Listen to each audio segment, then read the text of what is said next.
Hello folks, welcome back. It's been a while, I know. It's December 2025. Thought we'd let the car do a little driving while we talk about the latest big software update. It's Tesla's 2025 holiday update. How long have they been doing a holiday type update? Maybe the last 3 years or so, I want to say. So I thought we'd do a little FSD while we go through the notes on what the latest and greatest features are. So I think we can just go to the release notes this way. Yeah, here we go. So 2025 holiday update. We've got updated Grok information now. You can now edit and add your navigation destinations and let Grok kind of help you decide on different destinations and that kind of thing. It's supposed to be a little more interactive now. I have yet to honestly even play with Grok at all in the car, so I know I'm probably missing out a little bit there, but from what I've seen, it's pretty cool that you can be looking stuff up and having it, do things for you while you're driving. That is kind of cool, so I'm interested to play with that, and the fact that now they've integrated it with the navigation, I could see where that would be useful in helping to plan a route or plan some different stops. So Tesla photo booth. All right, turn your car into a photo booth, take selfies from inside your Tesla, and give yourself a makeover with fun filters, stickers, emojis. Share your photos with friends and family right from the Tesla app. And the car does have to be in park, so no driving around trying to make all the funny faces and everything. Yeah, that's kind of cool. So that's a new addition to the toy box. And very cool. Dog mode with live activity, at least on iOS. So Android's not getting the love here, but iOS, you can now have the interior camera show your furry feline or canine friend while you've got dog mode enabled with the car, keeping them warm on a day like this. You can see obviously we've got a decent amount of snow on the ground. The temperature hasn't fully updated yet. Right now it says 25, but when I woke up this morning it was 5 degrees outside here in upstate New York, so definitely chilly. Winter's definitely here. Even if not officially, we've still got a few more days till it officially gets here. But that's pretty cool that now in the app on your phone, you don't just have to trust that the temperature is what the app says it is. You can also do a live look at your pet in the car. That's very cool. So they're really starting to now open up this interior camera that up till now has really only been for autopilot and FSD as an eye tracker to make sure that the driver is paying attention. They're starting to open it up to additional things here. You can see where this is going to go, where eventually with the robo-taxi, when there's truly no driver in the front seat and your car is out making money for you, taking people from place to place while you're at work or whatever, you can see where that interior camera is going to be helpful for you to be able to keep track of the fact that at the end of the day it's still your car, and you want to make sure that nothing untoward is going on in your car. So very cool. Dash cam viewer update. Yes, so now in the dash cam viewer, when you're looking at footage for either, I think it's is it for both dash cam and Sentry? I thought it was. I thought it was for both of these. Anyway, it'll now say what your current speed is and steering wheel angle, all that kind of stuff, your whether the car is on self-driving or not, and what your turn signals are doing, what gear you're in, all that good stuff is going to be superimposed right on your dash cam videos that you download from the car. So that's pretty cool. Yeah, I mean, that, talk about a real help when it comes to trying to send some video to an insurance company and be able to show exactly what the car was doing, you know, when an accident occurred or whatever. Maybe in a way that kind of cuts both ways, because it also show what your speed was doing at the time. Maybe you were going a little too fast, but net, that's pretty darn cool to be able to take that info and put it right on top of the video. So very cool. Santa mode updates. Santa mode, so this is year-round, transform your car experience with holiday themed effects. Santa mode now adds festive snowmen, trees, a lock chime, and snow effects for a 3D visual treat. That's pretty cool. So you can have the Santa mode on the screen while you're driving. Just a fun little toy box thing. So very cool. Light show update. I think they've added a new light show called Jingle Rush. And just like previous light shows, you can set a timer for it to have it go off whenever you want. You can also park multiple Teslas together and have them all sync together to do light shows at the same time. And that's pretty cool. It lets you control interior lighting, add different color effects. Yeah, and then of course you can do custom shows. FSD, by the way, doing great all through here. I'm frankly not doing a whole lot of paying attention here. It's just doing what it does, which is drive like a normal person from point to point. So yeah, okay, so another toy box item. And then paint shop. So now you can, in addition, you've always, well, in the last year and a half, 2 years probably, you've been able to have your car be a custom color on the screen.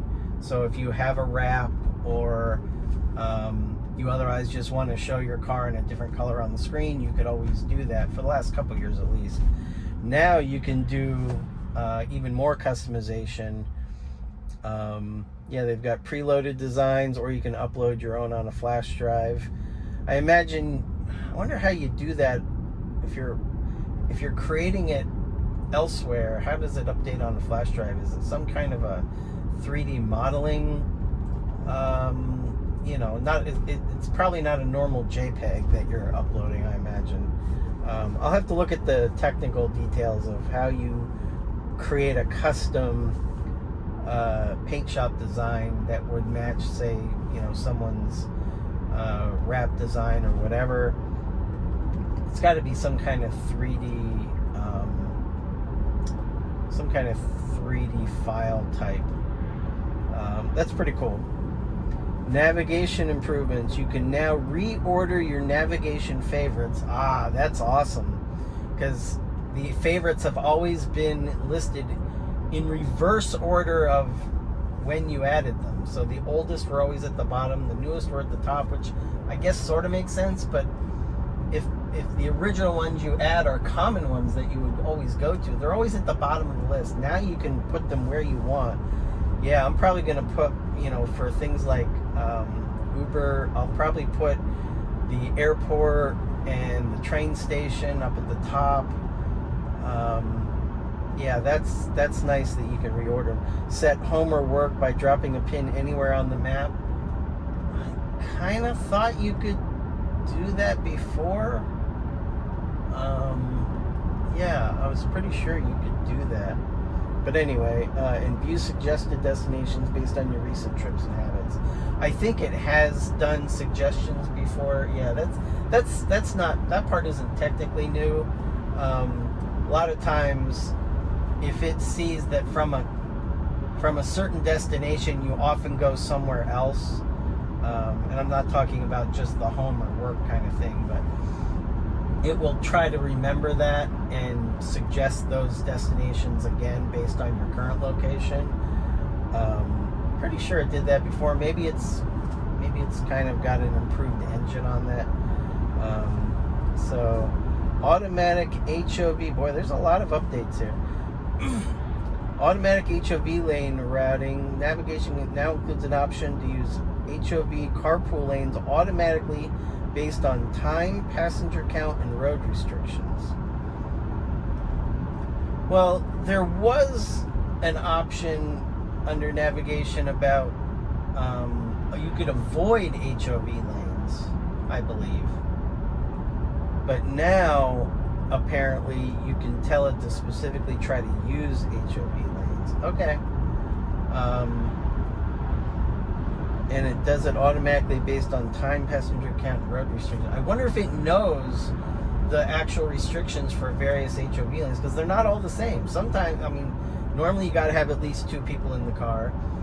But there have been some states or some roads in some states, especially in the Northeast, where they might allow you to use an HOV lane with only a single occupant as long as the car was an electric car. I wonder if it knows those kinds of restrictions and would still try to take the HOV lane in those cases. That would be interesting. Have to check that one out the next time. There's no HOV lanes in the Albany area. You really have to head down towards New York City or where else? Yeah, New Jersey, New York City area has some HOV lanes, like on 95 or 287, I think might have some, or those kind of places. So have to try that out the next time I'm around the city.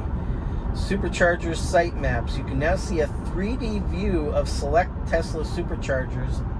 Well, that's pretty cool. So now a 3D view of which stalls are taken. And it does theoretically know that because it knows which stall is which. They're all, numbered and lettered. You got 2A or 4B or whatever. And the car has for the last, 3 years at least, it has been able to tell you that as you're navigating towards a supercharger, if one or more supercharger stalls are down, it will tell you to, which ones are out of service, out of order. Sometimes it might say, 2A is out of order. Well, now it's going to tell you which ones to use. Okay, and it looks like it'll show you which ones are out of order, yeah. And so site layout and live occupancy, which ones are available, occupied, or down. That's very cool. And what is that other mark? Oh, that's the for a handicap spot. So that's pretty cool to get a 3D view. It says that select superchargers. I wonder which ones they will be. Is it possible they'll only be the V4 stalls, sites with V4 stalls? Maybe only the sites that are both V3 and V4 stalls, and excluding V2 and earlier. Wonder which ones it's using for that. We'll have to look that up. Phone left on wireless charger. Your vehicle will chime a few seconds after the doors close if a phone is left on the wireless charger and no occupants are detected. Okay. I never use the wireless charger. They work good, except they cook your phone. They absolutely 100% cook your phone. They heat up so terribly that you just can't even do that without wanting to just burn up your phone and ruin your battery. Ruin your phone battery. So I've never used that this wireless charger, but for people who do, that is kind of cool that it will let you know that you've left your phone behind. So as far as I know, a lot of times when you leave your phone in the car, assuming you have walk-away locks turned on when you walk away, that the phone will not, having the phone in the car will mean the car will not lock anyway. So usually it's not an issue about locking your own phone in your car, but okay, that's interesting. For people who use the wireless charger, now you got one less excuse to forget it in the car. Save charge limit by location. You can now save a charge limit for your current location while parked, and it will be applied automatically next time you charge. Now, the one thing that has been a feature forever, I mean many years, is I guess it wasn't a charge limit, but it was a charging speed. Like if you were at a certain destination charger or whatever, and you wanted to dial it back for some reason, it would remember the next time you come back to that charger. Maybe it was a 48 amp charger, but you only wanted to charge at 32 amps or 30 or whatever, based on timing or current, limitations or all that. You could set it to that, and sometimes that came in handy when you wanted to be able to plug in and have it go all night, but yet you wanted it to more or less stop right when you were ready to go and not sit at 100% for a real long time all night, or not 100, but even at a high state of charge. Sometimes I would set the current limit down just so that it would be ready just in time for us to leave a hotel in the morning or something similar to that. But now you can set a charge limit and have it remember that for future trips to that same destination. So that's kind of cool. All right. SpaceX Dock Simulator, very cool. So they replaced a game. It doesn't say here, but when I read the release notes separately on another site, I saw that they removed a certain game from the. Here we go, making a nice turn here. Very cool. They removed a game from the toy box from the arcade, which most likely had a 1-year license from Tesla. They removed that and replaced it with a SpaceX docking simulator. That's very cool. I wonder how realistic this gets with, is it kind of like Kerbal Space Program where you really got to take some orbital mechanics into account? I hope it's not just up, down, left, right, and you docked your thing. I hope it takes some orbital mechanics in and makes it really tough. It says it's based on actual interfaces used by NASA astronauts, so that's pretty cool. We've now got a taste of what it looks like on the displays for the astronauts, the SpaceX folks. We've got FSD. It's 14.2.1.25. So this 25, I think the 0.25 is the new part at the end there on that version number, signifying the Christmas update. What exactly they added since the regular 14.2.1, it doesn't really say. But it does say added arrival options for you to select where FSD should park in a parking lot. On the street, in a driveway, a parking garage, or at the curbside. I wonder, I'm navigating to a McDonald's parking lot up here. I wonder what it'll give me, if it'll give me arrival options for that.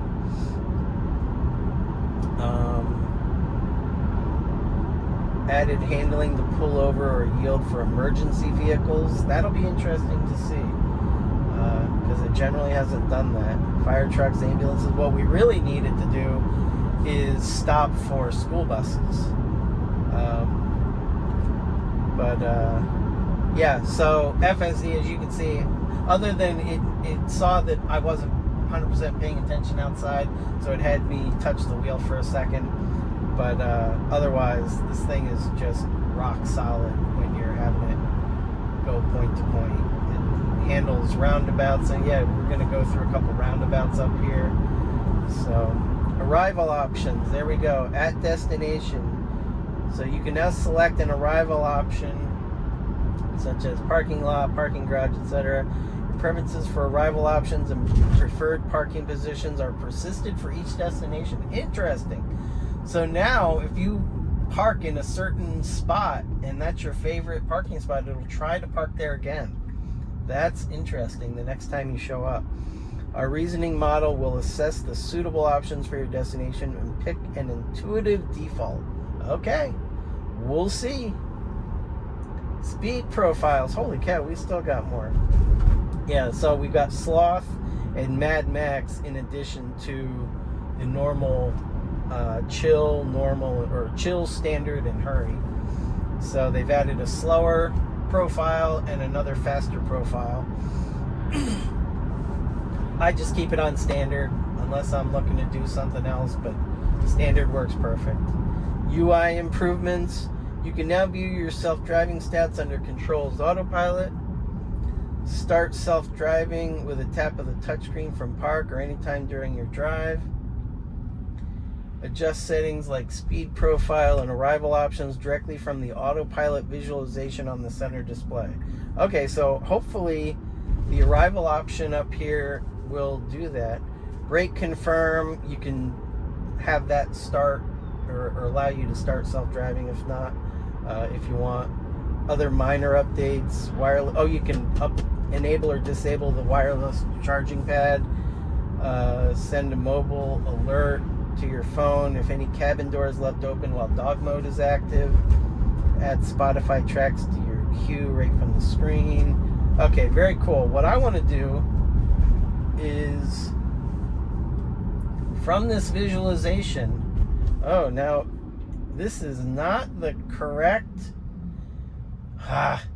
It should be in the right hand lane. I'm gonna have to disengage because in order to go straight here, it needs to be in the right hand lane. Darn it. Okay, so it's not 100% perfect. We're just gonna go around and then over here we will go ahead and hit self-driving. Alright, it's supposed to get into the correct lane based on which direction it wants to go. But anyway, now this time it should stay in the left lane because that's the natural one it's going to hit here. Yep. And we'll see if when we get to the destination, which is the McDonald's parking lot, does it give me the option to decide where to park?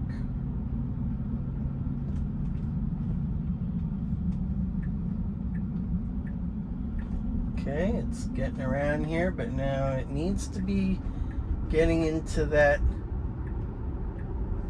right lane. Okay, it's taking its sweet time to do that. And now once we get here, what's it gonna do? It's running out of...